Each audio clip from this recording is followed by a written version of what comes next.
Now I'd like to introduce our special guest for tonight, David Carl. Uh, I was thinking about this earlier when I was thinking about some brief comments, and I started, a bad thing. I started going through the calendar, and I realized that I've known David for over 27 years, and that's a long time. So thank you again, David, for being here. And David is as we said in the promotion materials, is a conservationist, author, ranger, educator, and Eastern Sierra lover, and frankly, just a wonderful human being. He's touched a lot of people with how he interacts with them out in nature. He was a ranger in California state parks for 27 years, including the Mendocino Coast, Hearst Castle, the Auburn State Recreation Area, and the Gold Country of the Sierra Foothills, and the State Indian Museum in Sacramento. From 1982 through 2000, he was at the Mono Lake Tufa State Reserve, and he shared the unit ranger position with his wife, Janet, who was also another amazing woman. And he participated in the long effort to protect Eastern Sierra Inland Sea from the effects of stream diversions to Los Angeles. So David, it's all yours, and we're so grateful to have you here, and I turn it over to you. Thank you so much for letting me be here, and this is a great invitation, and it looks like a great group. I have to do this little thing here to share my screen. Share. Okay, I hope you can see it change there, and I'm going to go to the slideshow.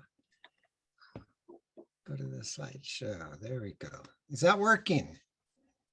I can see it. Oh, I love the curtains. You love the curtain. I do too. That's a cool little thing I found. Okay, so what I'm going to do here, we're focused on fire in Eastern California for this talk. That makes sense for us. I got invited because last August, one of my books came out in a second edition. It's called Introduction to Fire in California, published by UC Press, and it covers the whole state and a lot of topics. In terms of topics for tonight, I want to do some fire ecology topics that are related to where we are. And I want to talk a little bit about some of the history of some of the fires, a few of the more recent fires in our part of the world. And then get to, us and how we live on this landscape and in a way that if ideally, in my mind, to be one of the fire-adapted species that lives in this fire-adapted climate and landscape that where we live. So let's see if this is going to work. So fire is a very important part of what humans are. It's part of our evolution. It's one of the things that we learn to control as a species, and we do a lot with it, and it can be a very nice thing for us. Obviously, we use it in so many ways, and not just in heating our homes and out in campfires, but many, many aspects of our lives are caught up with fire. But fire, when it goes wild, and when we are in the way of what's happening out in the wilds, fire can also be devastating and dangerous, and cause us a lot of grief. And a lot of that depends on, like I said, how we have chosen to live where we are all choosing to be, and what we can do about that in the wisest way, hopefully. So for many decades, for a good over a century, we our key approach to this whole issue of the threat of fire was to go to war and to try to put the fires out just as much as possible as soon as we could. Many different ways that we do that. Firefighters, all firefighters have to recognize that you can do something about the fuel, which is what most of those in those pictures where the people are scraping the ground and creating fire lines. You can cool a fire down. You can put water in it. You can smother a fire, take away its oxygen. But all of those things are the oxygen and the cooling down are really tough things for us to think about ahead of fire. But fuel preparation and an approach to the fuel situation is something that we have some control over ahead of time. So we're living in an interesting climate in California. Most people have heard that California has a Mediterranean style climate, where the primary moisture that comes in the winter. Then we go through a drought in the summer. I put this up just to educate us all a little bit. The areas that are in shades of blue are really the true Mediterranean climate areas of this state. And we're not really in that, are we? If you look over to the, find Mono Lake over there and look south down towards the Owens Valley, we're in more of a continental type of regime, where still, though, we are dependent on moisture that creates the vegetation regimes we have. And most of that moisture does still for us come in the winter. And so the other part of what happens here, besides these fire elements I just mentioned, is topography and where we are geographically in this state.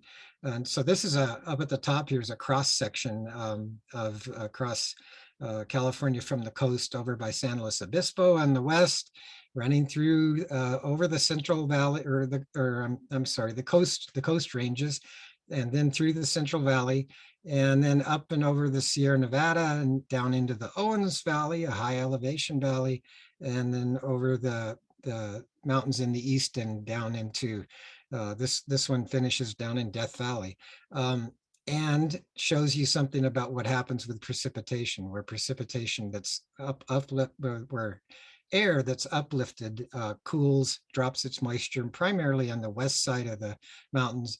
And then we have rain shadow effects on the east side. And that very much influences the Eastern Sierra's relationship with not only precipitation, but then the response that the vegetation makes to that. So we have edges. We have very striking differences between where I live in the Mono Lake Basin. The Mono Lake's just under, it's about 6,400 foot above sea level. And up above us, of course, to the west, we have peaks like this at Mount Dana over 13,000 feet. And so when I hiked in August to take this picture to Dana, it was definitely a different climate regime down on the valley floor as it was up on the top of that peak. All of those things affect what goes on with fire. The Sierra, the effect of the Sierra as a block, as a wall to give us a drier east side, has some breaks in it. And one of the most extreme and best examples is up by Mammoth Mountain, where there's a low place to either side really of Mammoth Mountain that lets more moisture through. And therefore, all of a sudden, instead of sagebrush scrub out as you move east from Mammoth, looking out towards entering the Great Basin, you have a Jeffrey pine forest, other kinds of trees at higher elevations there. But it's all a matter of water again, and how the vegetation changes is all a matter of how the fires are going to react. Then we've got the localized things like riparian corridors where there's water, surface water, and plants that like to keep their roots in that water, and they have a different relationship with fire. We've got the forest and the winter environment that it provides. And then we're at the edge of the Great Basin and just north of the northern edge of the Mojave Desert in the Eastern Sierra. And there you see plants that really demonstrate that the relationship to water and how to conserve water and how to still be alive is a big part of what you see in desert plants. So all of those things add up to a relationship to fire also. Now, this is a map that the state of California puts out that identifies in different colors. The redder it is, the darker red, the greater the fire threat to people in this case. That's the focus of this map.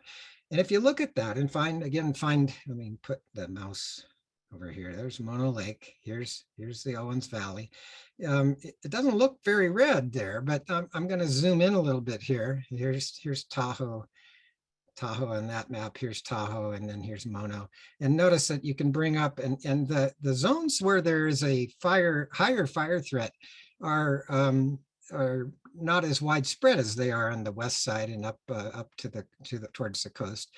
but they're real, they're there. And it happens to be some of the areas where towns are and where people have liked to be too. It happens to be areas where often there is more water so that the vegetation can turn into, trees instead of just shrubs, and all of those things are happening. So we get these warnings, we get these readings daily in the fire season or year round, where the agencies that are managing the land will tell us what the threat is. Lately, it's always either been high or, depending. Today, I wouldn't be surprised. I don't know what that was, but it got hot and very windy at my house today. And I think it got to be pretty extreme. I was hoping nobody would do anything foolish. But we didn't have any lightning today, but you may all know that we've gone through a monsoonal period. Take a look at this map that was prepared actually by Yosemite National Park some years ago, but it's showing the prevalence of lightning in California. And where we are over on the eastern side along the border with Nevada is the area that gets the most lightning. And it's pretty rare to have lightning over in the rest of California. Now, lightning is a natural ignition source for fires, why we're talking about it. And after saying that it's very rare on the coast, we all know, if you were around here just 2 years ago, that we had a strange event in August of 2020 when 14,000 lightning strikes across California, across central and northern California, all the way over to the coast ranges, started hundreds of wildfires. And some of them merged into complexes of fires. And we had a really big fire season 2 years ago. So talking about other things than lightning, this is a pie chart that actually was made in Riverside County, but it's one of the best I've seen that identifies these different types of things. Basically everything except except lightning is a human-caused source of fire. And look how big the equipment wedge is there. There's a really big miscellaneous, which isn't much help. But playing with fire just above the equipment one is that classic thing that Smokey Bear always emphasized to children. It's not a very big factor, at least in this particular area of the state. I bet campfires and lightning both would be bigger for our area. And then there's a couple of things here. When you look up towards the top, and it's blocked by my thing here, I can't read it, but what I'm getting at is that electrical fires have become utility fires have become a really big issue in recent years. And I think that wedge is probably underestimating that in this case. So what has been happening in recent years in our part of the world? So it's now over 7 years ago, in February of 2015, that the Round Fire took off in February of all the months over towards Highway 395, and the wind was pushing out of the east very strong, and we'd been in a drought, and it raced across Round Valley north of Bishop, south of Mammoth, and it burnt 40 homes.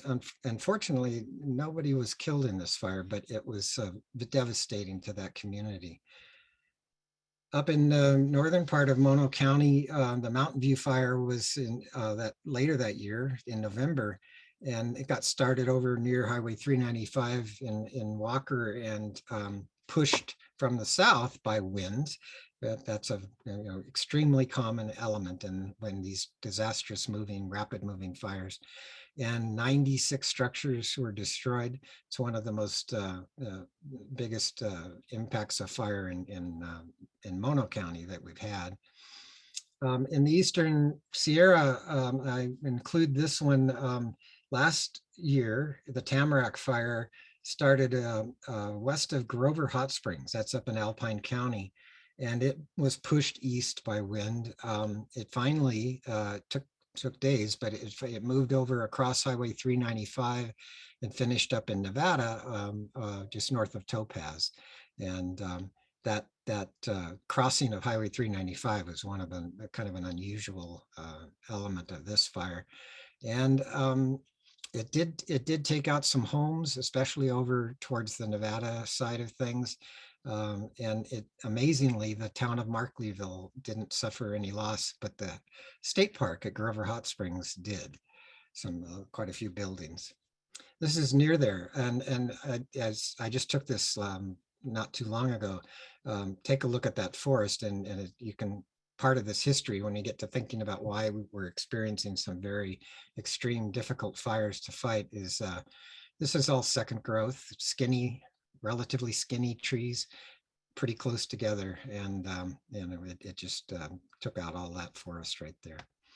And then there was the Caldor fire, which for those of us up in Mono County, this one we experienced as smoke, but up in the Caldor fire is the fire that got started and eventually moving east did a historic thing. It moved over the Sierra Crest and dropped into the Tahoe Basin and was threatening South Lake Tahoe. Now, at the same time, this quote from the LA Times on the screen mentions the Dixie Fire. It did the same kind of thing, started west and moved east and crossed out of the mountains. So one of the points I want to remember, this was a big challenging fire and had extreme fire behavior that the firefighters struggled with. One reason that they were able to get a handle on it and keep it out of South Lake Tahoe was that they had done a lot of fuel work ahead of time in the area just south of Tahoe. This is when they evacuated South Lake Tahoe. And they were very wise. They got this evacuation going before the fire was there. And you can see smoke, of course, but this was stop and go for hours. And it's one of the things that any of us who live in a community, I live in one, a much smaller one. Mammoth is a good example, but any of us who live somewhere where there's really only one or two roads, highway ways to move away from that community, to evacuate all of the people. There needs to be good planning, and there needs to be decisions made early if that's going to happen. If the fire had come when all of these cars were in their stop and go mode, it would have been horrific. So I wanted to get a couple of Owens Valley more recent things in. Earlier this year, in February, even though that traditionally is not the start of the fire season, the fire season, according to the fire folks nowadays, say it's really year round.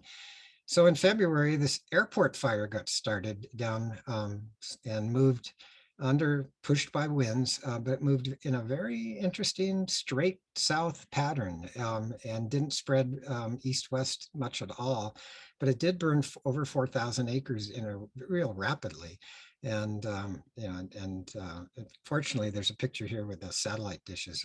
It didn't damage those, but it came awfully close. And then I was just talking to someone the other night, and it reminded me about this fire that happened in July in West Bishop. And one of the points here is not really a wildland fire. It got started in a home and spread, and eventually home to home, house to house, 9 houses were taken out. And some of the wildland fires that have moved into communities have just turned into this kind of a fire that moves house to house, and that's one part of the thing. Again, it was a hot, windy day. So I want to show you this picture, I'll give you a little orientation here. Mono Lake's up at the top of the picture up here. This is Highway 120 going east towards Benton. This would be Highway 395 over here on the left side of the picture. And there's all these shaded areas, and this is wildland fire. And it is covers about a decade, basically from 1999 to 2019, or no, I'm sorry, two decades. And one point is that if fires come often enough, close enough together, in this kind of a habitat, this is mostly pine forest, by the way, and up to the north becomes shrubland. they will influence what happens with any other fire that comes reasonably close in time afterwards in terms of a few years. In this habitat that works, by the way. In Chaparral, Southern California, it doesn't really influence. The next fire can come really short intervals, and they'll just burn again through the shrublands. But it works nicely to see how each fire affected the next. And I want to show you just a little detail about this one. It's the beach fire. It was one of the lightning fires, actually, in that 2 years ago, in that spell where we got so much lightning in California. And it got started off to the east and it moved to the west towards the South Tufa area at Mono Lake. So this is from my house looking out that direction just right after the fire was getting going. And I just want to show you a few after pictures when we finally got to go back in. And this was an August fire. So we got back in there really not until the winter and then the following spring. It did, people wonder, what did it do to the tufas? Well, they're rock. It burnt and charred them where there were bushes growing right around them a lot.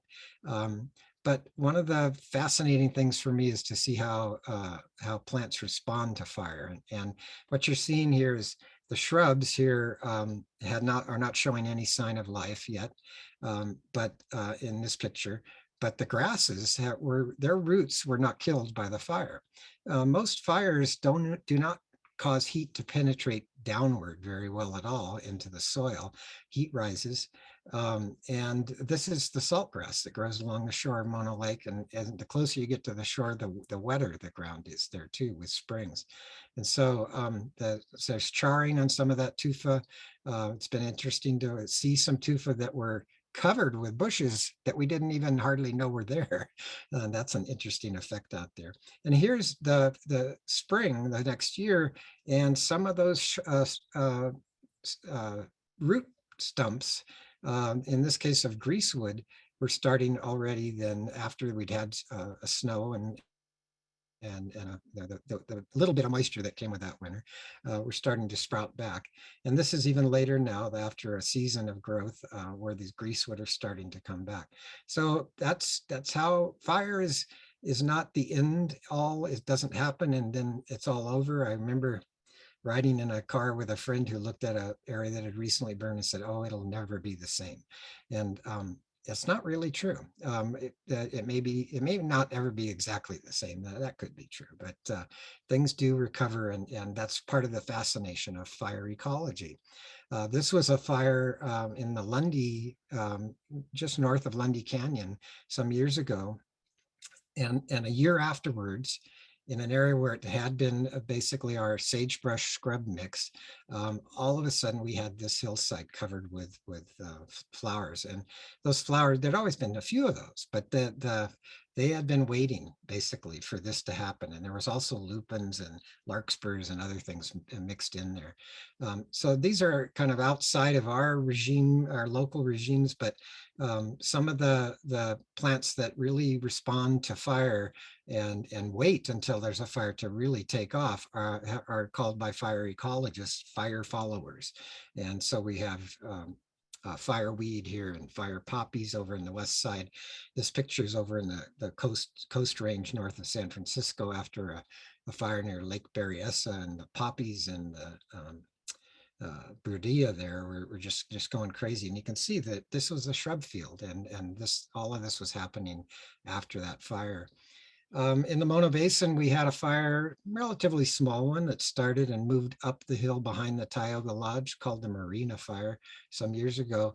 The aspens fire moved through aspen groves. And now aspens are pretty much grow in wet environments or wetter environments, and they tend to not burn very often. But this one got this grove. It killed the upper parts of these trees, but they sprouted right back. The roots again, this whole grove is probably one clonal tree, actually, where the roots are all part of one big mass. And today, if you go to the spot, these sprouted trees are up over my head. They're maybe 8 feet tall now, again, coming back. So our pine forests, we're dominated around here much of it by Jeffrey pine. Ponderosa pine is a close relative on the other side of the hill. They have very interesting adaptations to allow them to survive low intensity, mostly ground fires, which would happen if fires were in an area most frequently enough so that they would not have enough fuel to climb up and become ladder fuel and become crown fires. But anyway, they have very thick bark. As they age, they drop their lower branches, self-pruning, and all of this to get up above a fire that would be moving along the ground. Now, this is a prescribed burn, a picture taken by an Inyo National Forest fire officer. But this is the kind of mimicking of what they've determined is the natural fire behavior if these pine forests have not have fire excluded for too long and if allowed too thick a growth to come through. Again, outside of our zone exactly, but there's something I want to talk about is serotinous cones. We do have some species over here that do this. These are trees that hold their cones in their and don't release seeds, don't open up and drop seeds every year. They'll hold them up in the tree itself until a fire comes, and then the heat of the fire will melt this waxy coating that's keeping the seeds intact, and because a fire then opens and clears a bed for seeds to sprout, that's the time that the tree wants to have that happen. In the other side, in the coast or in the foothills, gray pines do this, very big cones. And over here we have quite a few lodgepole pine forest areas. Lodgepoles are considered in California semi-serotinous. They will hold cones up in their trees, but sometimes under the just heat of summer, they will release their seeds.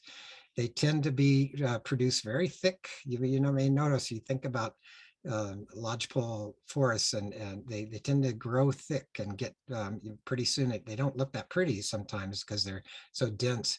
And when the fires come, basically the fire regime that they are working with is that there's a stand replacement, and the old stuff burns off, and the cones, the seeds from the cones, are released, and you begin to bring it back. Up in the alpine zone or the subalpine zone, there's really not much fire that spreads very far. You get these localized lightning struck trees that, there's a couple of little fires going right now in Yosemite, and they're just, I was reading today that they're just not, the fire is sort of creeping around, and they're not doing much, and it's because they're in an area where there's not much fuel. So, and then there's the Great Basin scrub communities and the pinyon juniper pine forest pinyon juniper forest that is associated with it. If there's enough water out in the Great Basin, you get these small, relatively small trees. And then we have rabbitbrush, sagebrush, the greasewood, all the mix of shrubs that make up the great sagebrush scrub. Not as frequent a fire in these regimes. They're dry. The shrublands, though, will burn with the same kind of intensity as a chaparral fire. And chaparral fires have made the news so much that probably most of you know that the Southern California Coast Range chaparral fire was there. You would look at a shrub and the flames may be 70 feet tall. These kinds of shrubs here can do that, but they don't do it as often, and so it's a different kind of thing. Because there isn't a frequent fire, the pinyon pines are actually sensitive to the occasional fire and will die. And again, it requires seeds from outside of the burnt area to reseed that area. And the other thing we're struggling with in the Great Basin is this. This is cheatgrass, and it's a non-native grass, and it comes in seeds into disturbed areas and dries out after it goes to seed. And then it's standing there as a very flashy, very easy to ignite and carry fire type of fuel. And it causes more frequent fires in the sagebrush, what has been a different fire regime naturally in the sagebrush scrub. And it's a really struggle what to do about cheatgrass. I want to talk a little bit about wildlife and all concerns that people have with fire. There's different tactics and different strategies that the animals, just like the plants that have had fire in their environment through evolution, have adapted to different ways to deal with that. If you're an animal that has a burrow, you go underground. And again, fire doesn't penetrate downward very well at all. If you can run fast and have enough time, you move away. There's some insects and some other animals that have specially adapted to fire. These fire beetles are the red hot lovers of nature. They have a heat sensing ability that's amazing.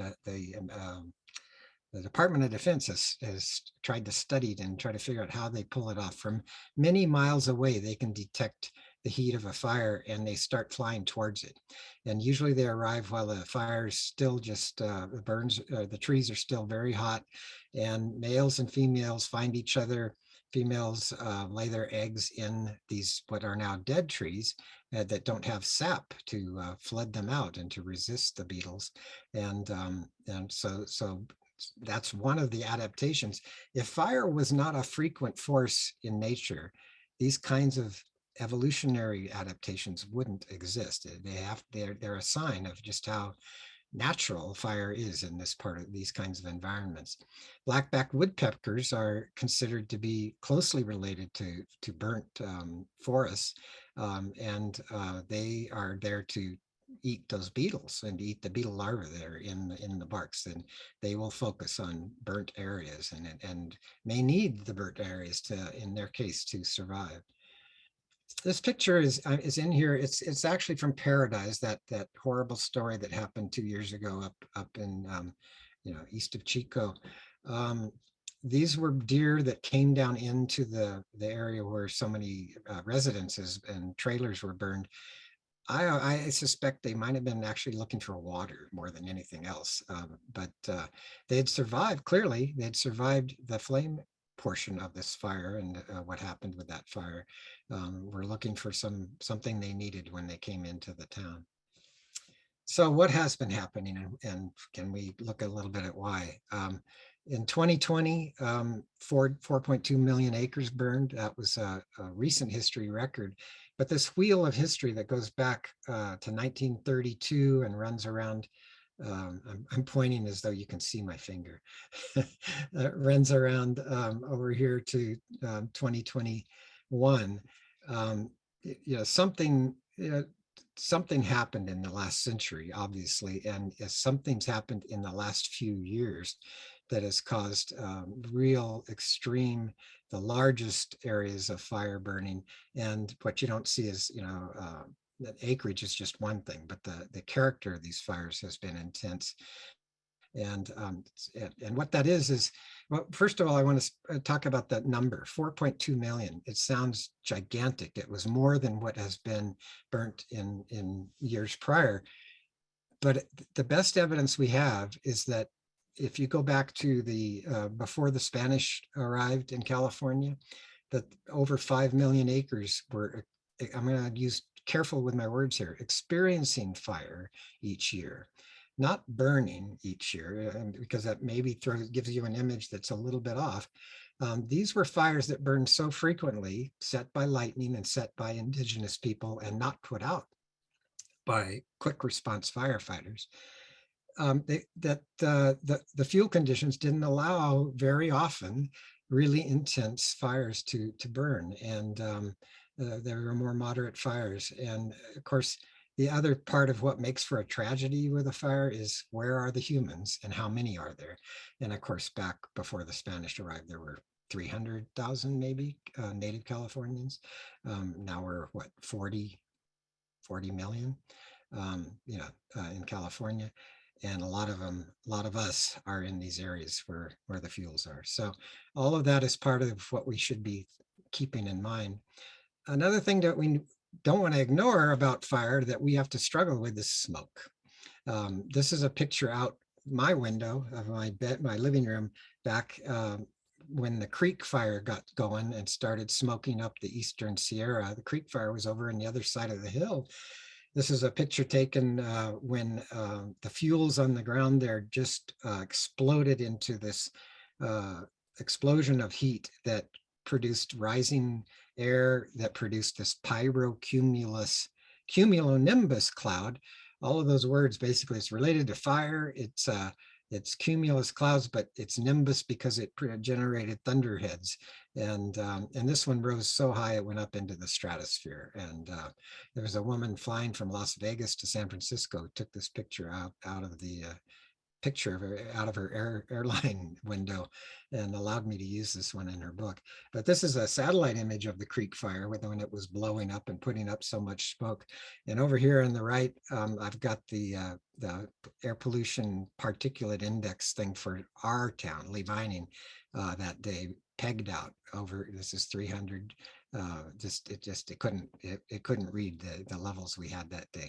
So smoke is when it gets like that, it's can really affect your health. It's not something anybody wants. The reason why that particular event happened is that we had over there have had a big die off of the forest in that part of the world on the other side of the Southern Sierra. This map, all the red shows where the worst of that is happening. We have a little bit of this happening in the Eastern Sierra, but not as extreme. And the fire got into that fuel.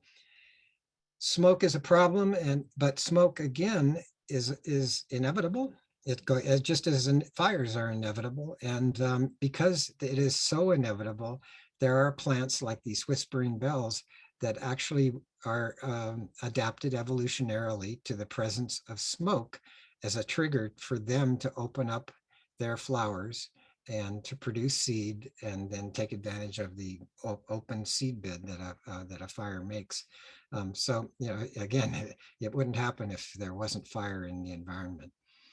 So 100 years ago or so, things started changing in California in relation to fire. There was a considerable debate about how to approach fire. And this was in California, it was actually called the California light burning debate. And one side was saying, well, the relatively young Forest Service basically was saying that it would be folly if we followed the savages, it was a racist approach to things, approach to burning the woods. And it wouldn't be forestry. It wouldn't be, if I may paraphrase, scientific. And fires and young trees don't do well together, so we must keep it all out. This was an article in a magazine that the chief of the Forest Service wrote, and he included these pictures. And the one on the right is what he considered over here, this one, what they wanted. And over on the left, as he says, that's what the light burners want. And if you are following where we are today, it's completely the reverse. And we understand just what we were getting into 100 years ago.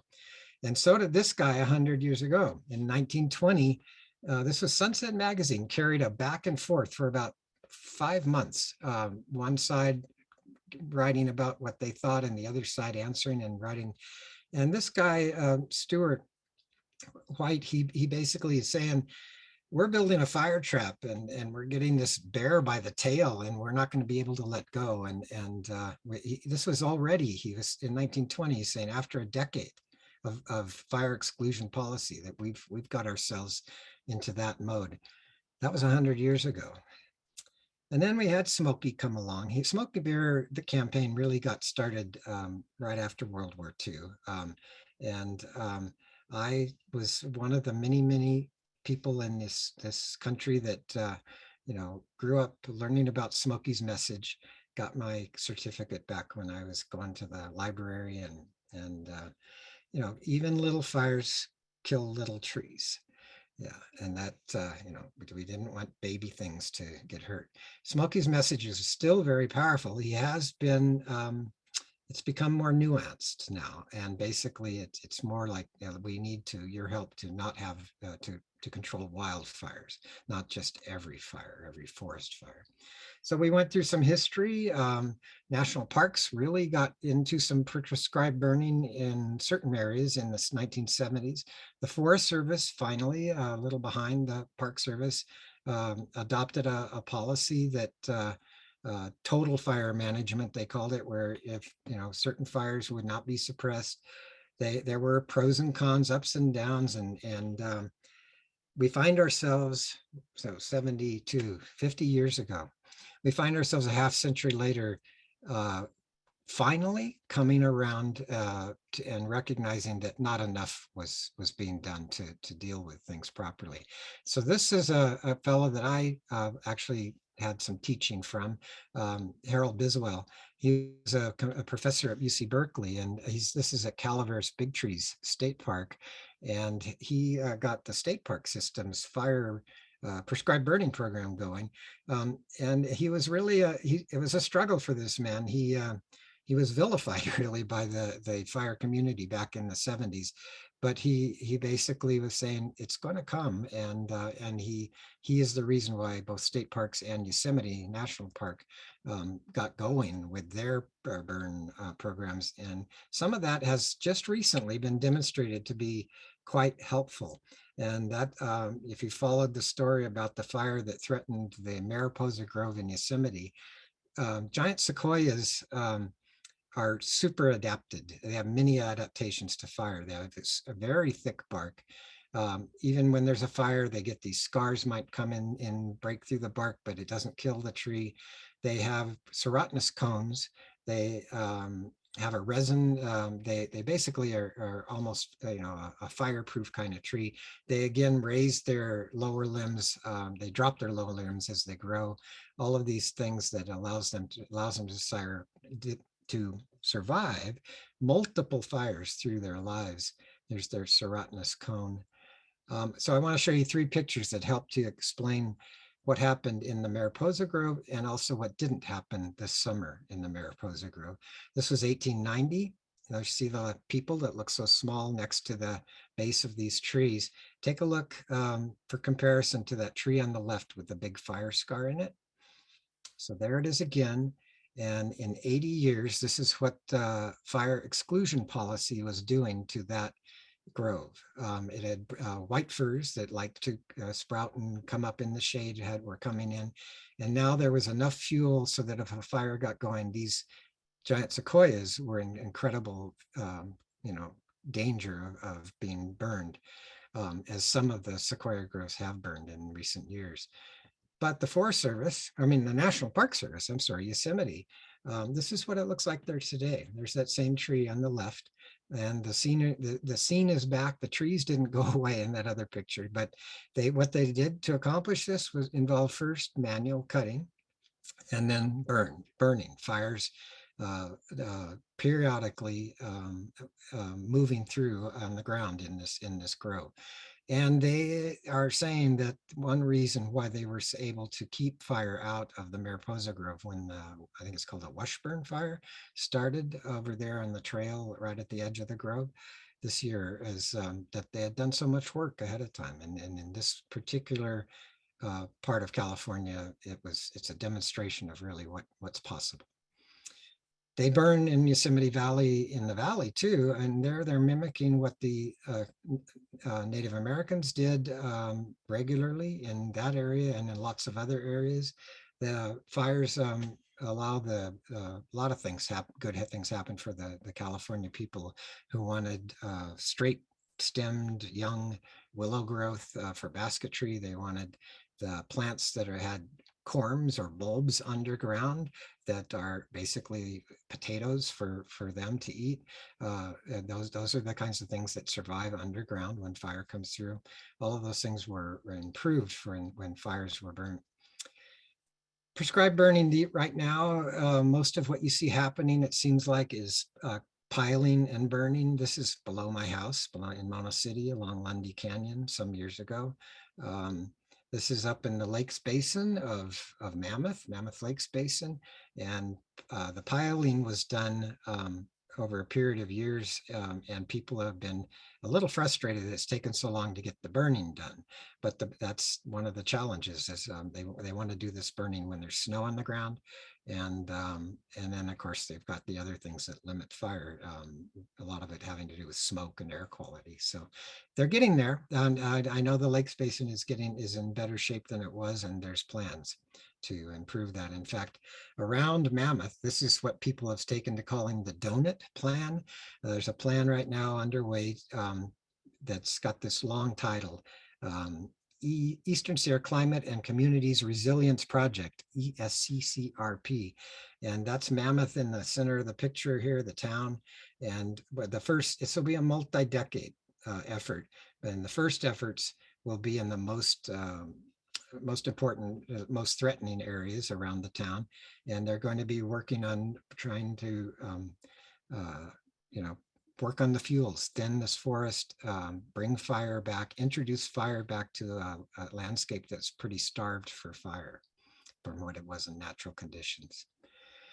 So what do we do? Those people, those of us who live in these areas, there's some things I just want to touch on. This is a horrible example of what not to do, or a good example of something horrible to do. An old wood shingle roof with dried pine needles on top of it. And I have no idea why there's an electric cord running across it. But anyway, much better to not do things that would ever cause a roof fire to start and then allow that to just destroy your structure. We don't want that. Here's a nice rustic looking cabin, and there's many things that I see that are a real threat when the fire finally comes. It's got vegetation up close to it. It's got open spaces under the deck where fire can be blown in by cinders under the deck. Here's a local house. This is actually Rick Cattleman's, who's listening tonight. And he's allowed me to use this in my book because I just think it's a great example of somebody really being thoughtful. Metal roof, stucco siding. The decks are not, there's no way for embers to get under them. I know the windows are multi-paned, and they're living in the Jeffrey Pine Forest here, but they've done a good job of doing what you can do to do your best to deal with the fires that will come.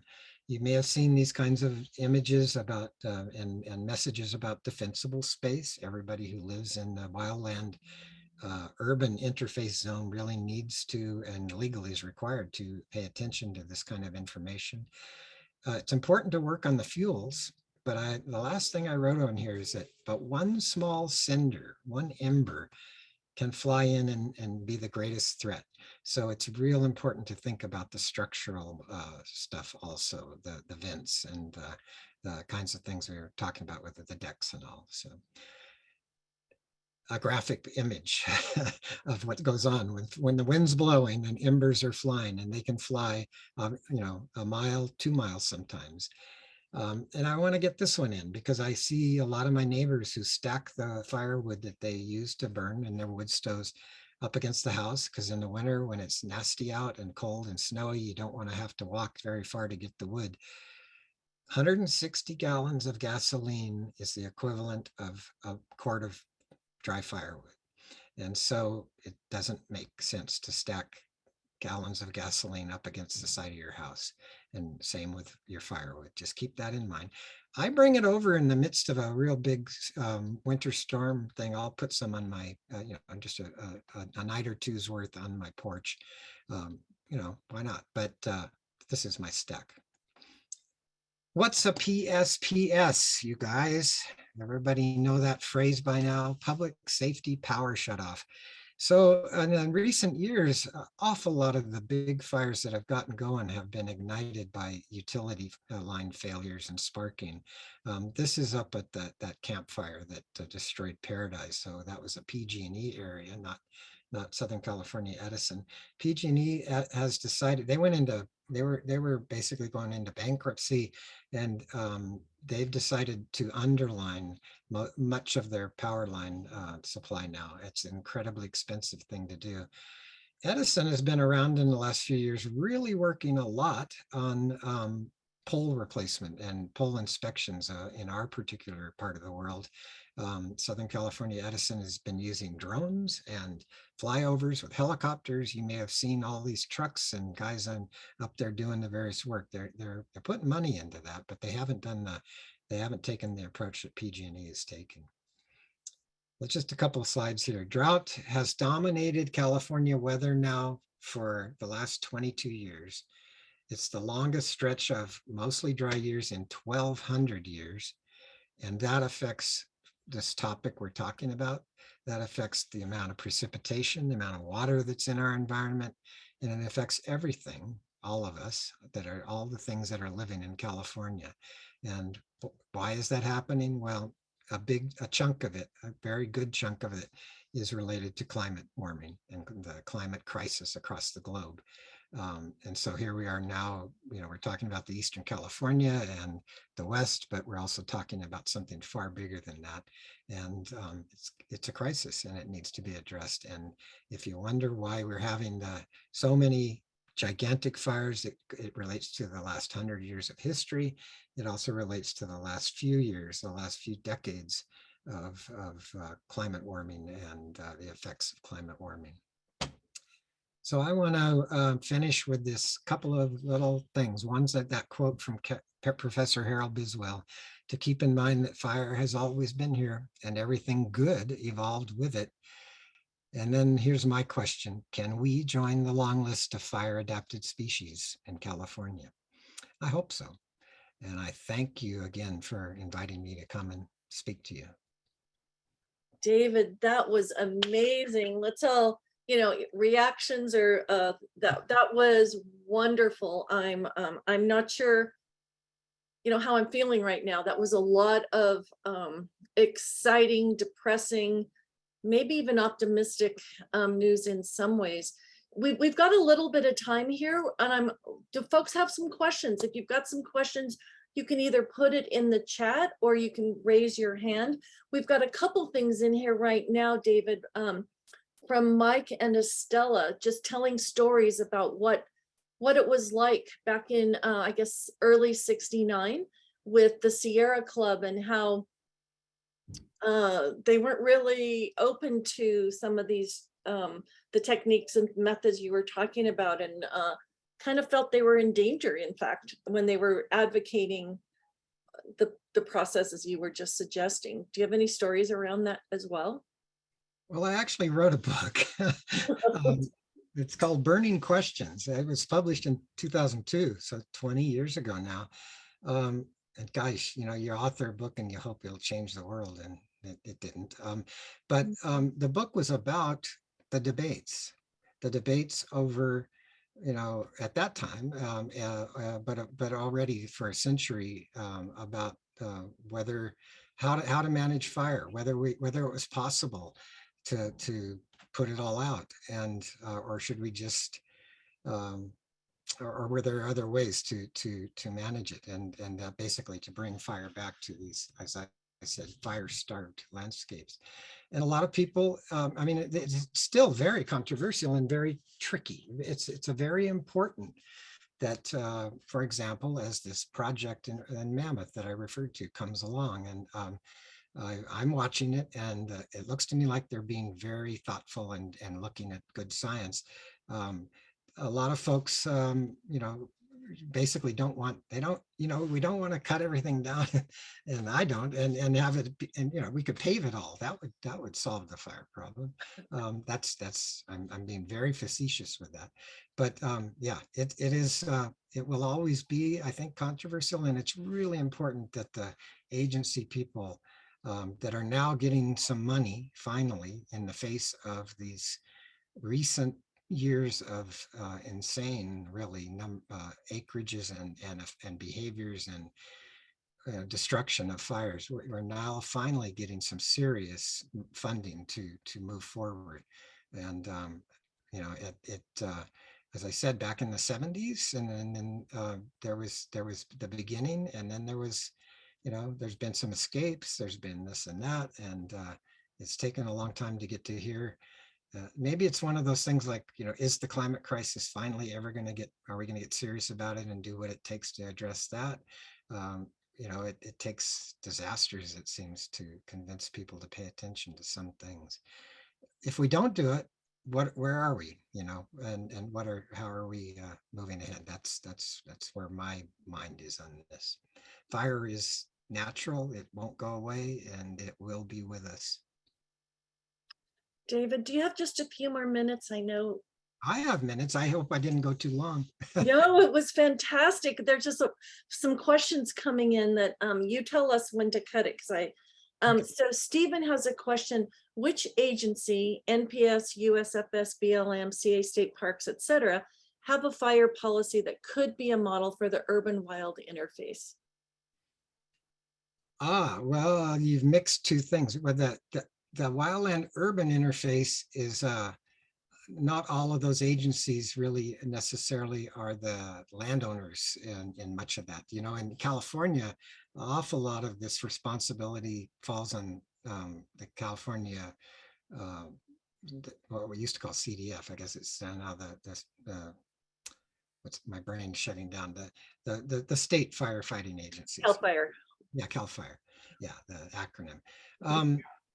But all of them, I mean, around us, where I live, BLM and the Forest Service have the wildlands that we are living right next to, and the city of Los Angeles down in the Owens Valley has ownership of a lot of that land, and that would be CAL FIRE jurisdiction.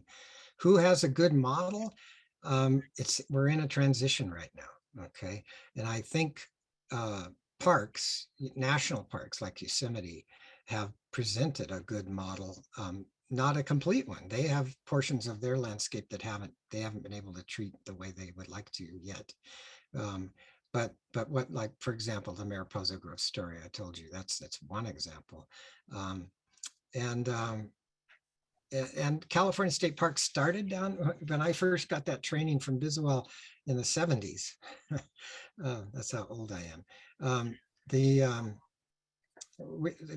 burn program that we called it in state parks across the state was beginning to be developed, and then it kind of hit a hiatus. And now the California, but all of the various California resource agencies have got money now to actually create a specialist fire academy for people applying fire to the landscape, not just fighting fire.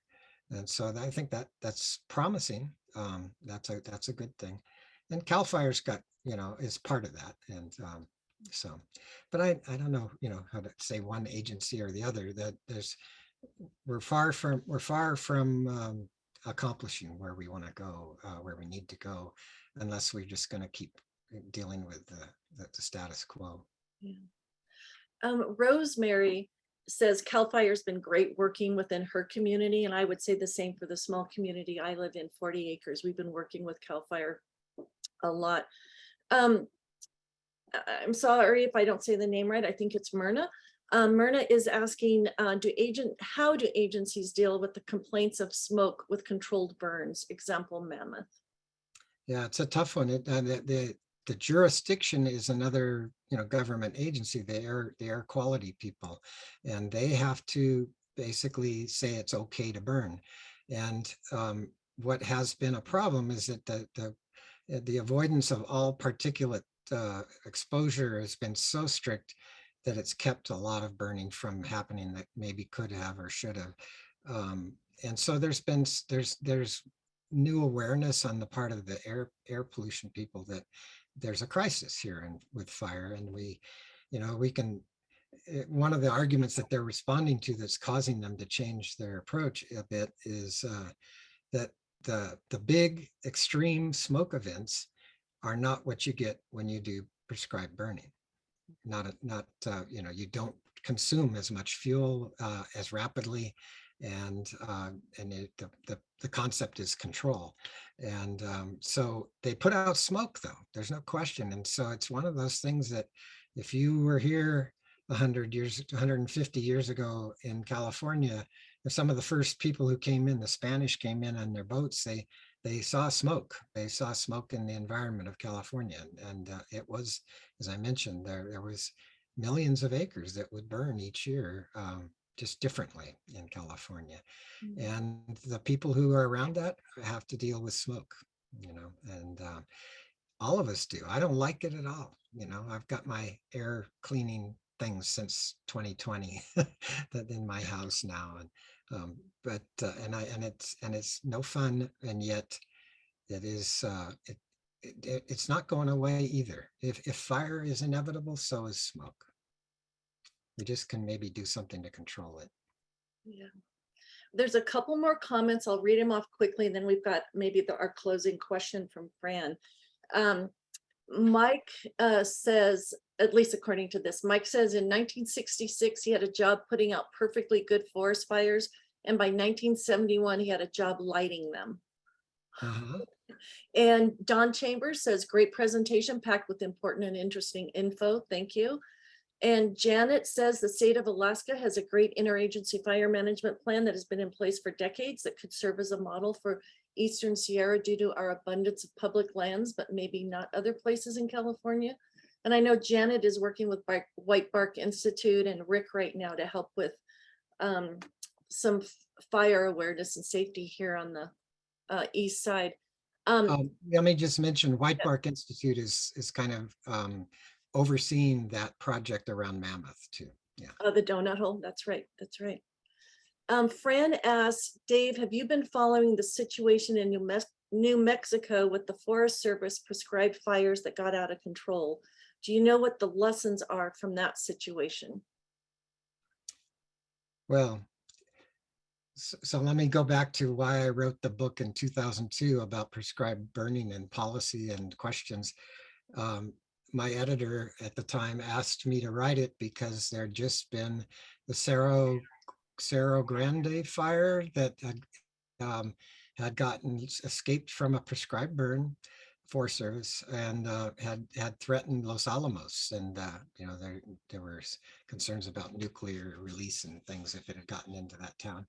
And so that was really why that book got written, is because that's 20 years ago, more than 20 years ago. So, there's this was ugly this year, and those who ignited those fires and then they got away, it would be very interesting to talk to them. I'm sure they're devastated, and for any responsibility. After the Cerro Grande fire, there was a national evaluation, step back and go, well, what are we going to do? And there's been a few others. Every time there's been an incident like similar to that, there's been a few. It's a small fraction, by the way. And each time they've said, we must do it properly. We must do the best we can. There is risk, and if we don't do anything, that is not acceptable because of all of the things that we've talked about, and maybe I didn't even talk about all the things, So each time the national policy, after a pause and a study, the decision was to come back and keep at it. And there's just more momentum right now, even with what happened in New Mexico. And that's interesting because it didn't, cause a complete stoppage. It's basically, I think we're past that, but they've got to do better. They got to do their darndest. And it's, if you're one of those individuals who's, affected by a fire, any fire, but by one that got started that way, you're not going to feel happy. You're not going to feel good about it. Yeah. Okay, I lied a minute ago. There's one more question here, comment from Amanda. And she said that she's noticed a bunch of new burn piles along Minaret on the way up to Main Lodge and Mammoth. Mm-hmm. Should we expect these piles to dry out for a few years like the piles in the Lakes Basin have done? Or if there's a good snow year, would the piles be lit sooner? There's a good question for the managers of that land. I don't know the answer, but it needs to be the next thing that comes, right? It's step by step. David, I just can't thank you enough. This has been so informative and so helpful. Lots of people are saying thank you, great presentation, and I just really want to thank you so much. This has been incredible, and I think we're all, you kind of put a challenge out to us. How can we be better, and how can we move forward? So I want to thank you so much, and just lots of thank yous coming in, and I don't know if you can see it on the screen. There's claps and thumbs up. So thank you so much.